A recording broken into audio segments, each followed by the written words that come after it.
Hello, Marco Randi para uma aula sobre células, tipos celulares com você.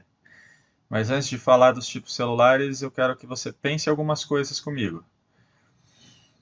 A célula está presente em todos os seres vivos. Não sei se você já notou isso. Hoje, uma célula só surge a partir de uma célula pré-existente, dentro do que a gente conhece, pelo menos. Seja uma célula de ouriço do mar, um equinoderma, seja célula de um musaranho, um mamífero, seja célula de um vegetal, notem que normalmente elas têm tamanhos muito próximos. Se você olhar a barra de escala aqui, você vai notar que o tamanho delas é bastante próximo. Célula está presente em qualquer organismo vivo. E ela é a unidade fundamental que estrutura qualquer organismo vivo. Não dá para falar de um organismo vivo sem falar de célula. Ou seja, ela é a menor unidade possível, morfofuncional, que tem forma e que tem função, de qualquer ser vivo que a gente conheça. Você pode estar pensando, mas e os vírus? A gente vai deixar para discutir vírus em outra ocasião.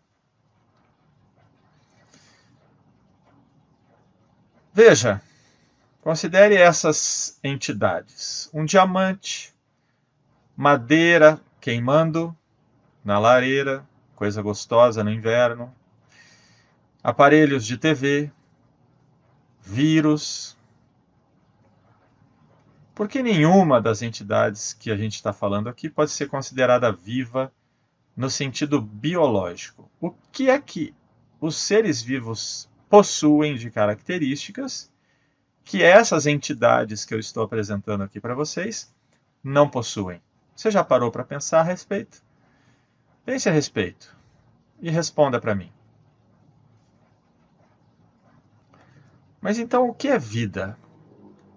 Por que a gente diz que um vírus não é vivo e a gente diz que uma célula como essa que está sendo infectada pelo vírus é viva? O que é que tem de diferença entre uma e outra? Uma característica interessante de se notar na matéria viva é que, primeiro, ela tem muita água. 70% de qualquer organismo vivo é água. Você é 70% água. E os outros 30% que sobram, como vocês estão vendo nesse exemplo de uma célula bacteriana, são moléculas que compõem uma rede extremamente complexa.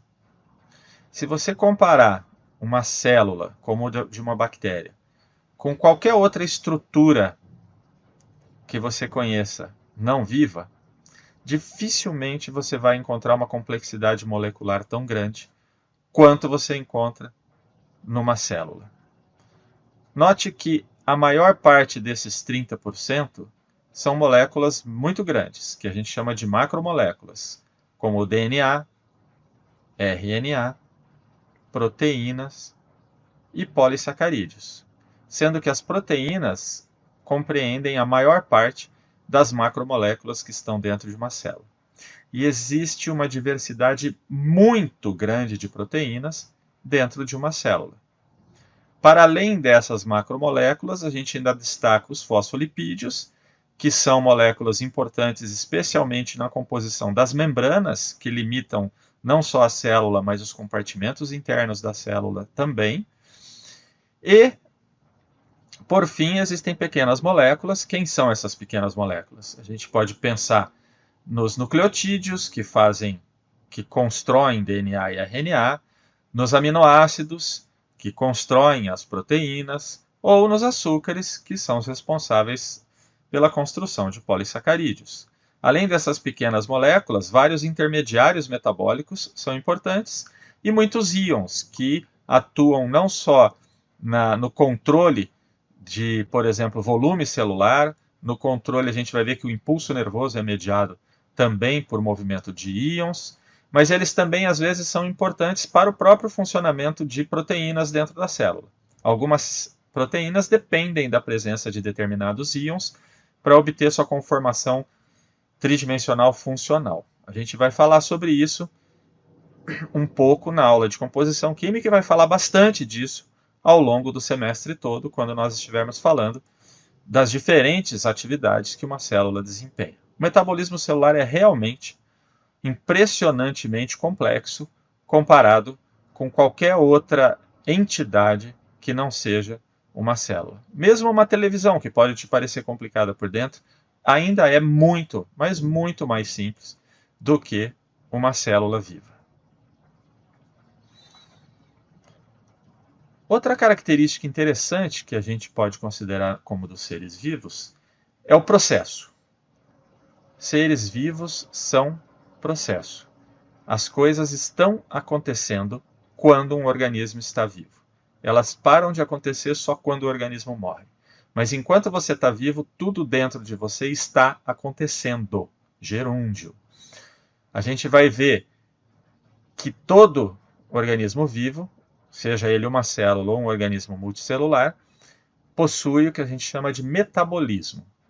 Metabolismo é o processo acontecendo. Metabolismo são os eventos pelos quais proteínas se formam a partir de aminoácidos e proteínas acabam tendo função catalítica na forma de enzimas, tanto para fabricar proteínas, quanto, por exemplo, para pegar nucleotídeos e juntar e formar polinucleotídeos, que são DNA e RNA. Da mesma maneira, os polinucleotídeos têm informação na sua construção e essa informação ajuda a fabricar proteínas adequadas para o funcionamento da célula e também ajuda a fabricar mais informação a partir da informação contida neles. Você já deve ter ouvido falar que o DNA é o repositório da informação genética de uma célula. A gente vai tentar entender de verdade o que isso significa ao longo do semestre. E você já deve ter ouvido falar que as proteínas são os motores da célula. Não é? As proteínas são as responsáveis por fazer e acontecer as coisas. Uma característica dos seres vivos é ter todo esse conjunto de moléculas trabalhando de uma forma bastante harmoniosa, de uma forma bastante precisa, para que as coisas aconteçam, para que a vida exista. Outra característica interessante dos organismos vivos é a capacidade de reproduzirem-se.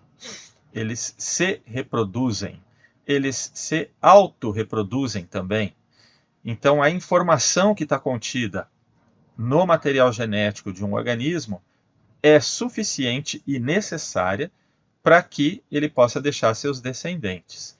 E notem que, normalmente, essa informação é passada de uma maneira muito eficiente, de tal sorte que os descendentes acabam tendo características muito próximas dos seus parentais, e além deles terem características muito próximas, eles acabam deixando descendentes que também têm características muito próximas dos seus parentais.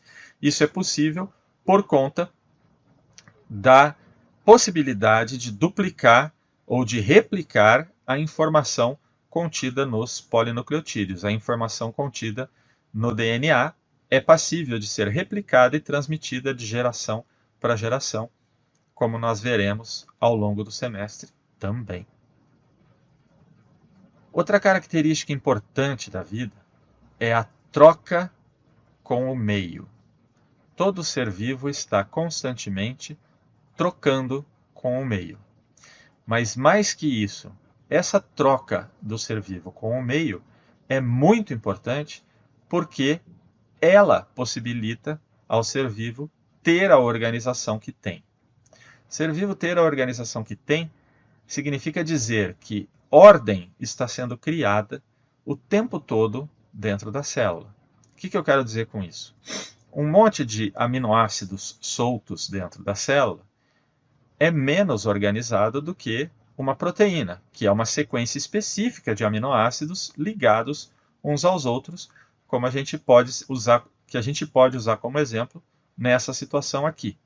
Vejam que, como existe troca com o ambiente e como sempre ordem tem que ser acompanhada também de desordem, se a célula é uma estrutura altamente ordenada, apesar de não estar sempre ordenada, ela desordena o ambiente. Geralmente, na troca de calor que ela faz com o ambiente. Mas outras trocas também são possíveis para gerar essa desordem, de tal sorte que, no final das contas, o universo seja cada vez menos ordenado.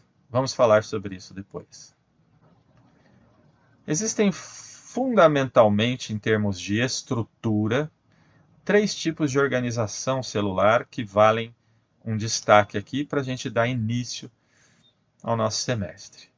Uma organização celular é a das células procarióticas, que é uma organização consideravelmente simples se comparada às outras duas que eu vou apresentar para vocês. As células procarióticas, ou as bactérias, como elas são mais comumente conhecidas, que vocês podem ver aqui numa imagem de microscopia eletrônica de varredura, de Escherichia coli. Vocês também podem ver uma imagem em microscopia de campo escuro, e vocês também têm um esquema aqui mostrando os principais componentes de uma bactéria. Primeiro, note o tamanho. Bactérias são células pequenas, comparadas com células eucarióticas. Elas possuem, fundamentalmente, como qualquer célula, uma membrana plasmática, que envolve um conteúdo que normalmente nas bactérias é disperso num compartimento único, onde você vai encontrar o material genético dela na forma de DNA, e você consegue observar também ribossomos, mas existe uma miríade de moléculas aí dentro junto com o DNA e os ribossomos. Já os ribossomos são uma miríade de moléculas, né? Os ribossomos possuem proteínas e RNAs em sua composição.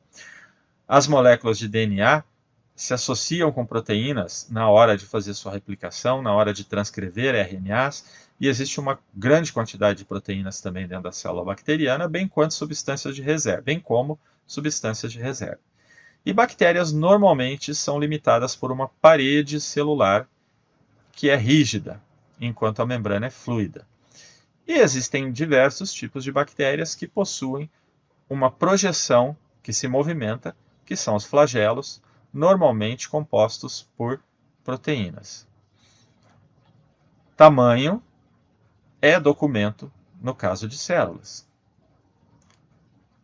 Uma célula eucariótica animal tende, em dimensões lineares, a ser 10 vezes maior do que uma bactéria, em dimensões lineares. Isso significa que o volume vai ser 1000 vezes maior que o volume de uma bactéria.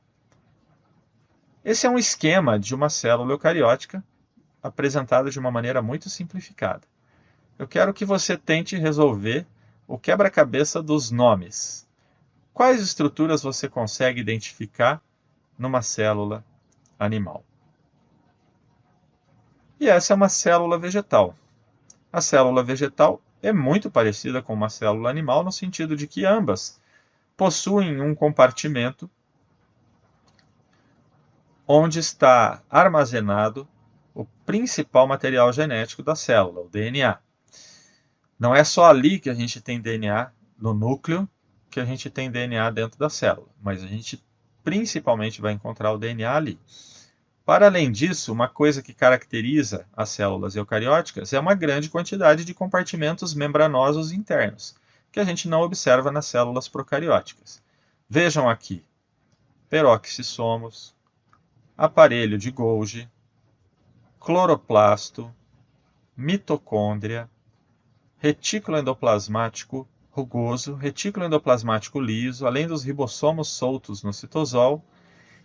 E, como uma célula animal, ela também possui uma membrana plasmática que a limita, como em qualquer célula, e a célula vegetal também possui uma parede celular que é rígida. Então, só para dar uma ideia geral para vocês do que é uma célula ou do que é uma estrutura viva e como que ela se organiza numa célula, é que a gente conversou hoje. Vamos conversar mais sobre isso? Não perca os próximos episódios.